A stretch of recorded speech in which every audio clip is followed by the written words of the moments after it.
Dear students, आज का हमारा टॉपिक है क्षेत्रीय संगठन सार्क, दक्षिणी एशियाई क्षेत्रीय सहयोग संगठन। SAARC South Asian Association for Regional Cooperation. SAARC का विकास धीरे धीरे हुआ।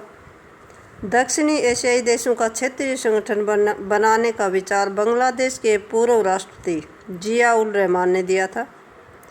उन्होंने 1977 से 80 के बीच भारत, पाकिस्तान, नेपाल और श्रीलंका की यात्रा की। इसके बाद उन्होंने सन 1980 में आपसी सहयोग के लिए 10 विषयों वाला एक दस्तावेज तैयार किया, जिस पर विचार करने के लिए सार्क के विदेश सचिवों की बैठक की गई। 1981 में विदेश सचिवों की बैठक की गई। उसके पश्चात 1-2 अगस्त 1983 में सार्क देशों के विदेश मंत्रियों की बैठक नई दिल्ली में हुई, जिसमें दक्षिणी एशियाई क्षेत्रीय सहयोग की पहली औपचारिक घोषणा की गई। और 1984 में मालदीव, 1985 में भूटान में भी सार्क देशों के विदेश मंत्रियों की बैठक हुई। 1985 में दक्षिणी एशियाई क्षेत्रीय सहयोग संगठन की स्थापना हुई और इसका संवैधानिक स्वरूप 7-8 दिसंबर 1985 को ढाका में 7 देशों के राष्ट्राध्यक्षों के सम्मेलन में हस्ताक्षर द्वारा निश्चित किया गया। अब आती है इसकी संस्थाएं। इंस्ट्रक्शंस। चार्ट के अनुच्छेद 3 में निम्नलिखित संस्थाओं का उल्लेख किया गया है।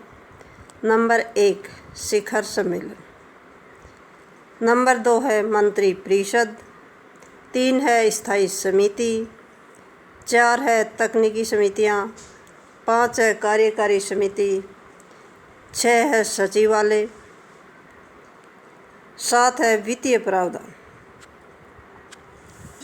सचिवालय के व्यय के लिए भारत देता है 32%, पाकिस्तान 25%, नेपाल, बांग्लादेश और श्रीलंका प्रत्येक देते हैं 11% भूटान और मालदीव 5.5% अंशदान निर्धारित किया गया। सचिवालय नेपाल में इसका सचिवालय है, काठमांडू में। सार्क देशों में 7 सदस्य देश थे इसकी स्थापना के समय। सार्क में भारत, बांग्लादेश, पाकिस्तान, मालदीव, श्रीलंका, भूटान, नेपाल और अफगानिस्तान सम्मिलित थे। यद्यपि 13वें शिखर सम्मेलन के द्वारा अफगानिस्तान को सदस्य देशों के रूप में मान्यता देने पर उसके सदस्यों में सहमति उभर कर सामने आई थी और 14वें शिखर सम्मेलन में अफगानिस्तान को 8वें सदस्य के रूप में मान्यता दी गई। इस प्रकार अब सार्क के सदस्यों की संख्या 8 हो गई। Thank you.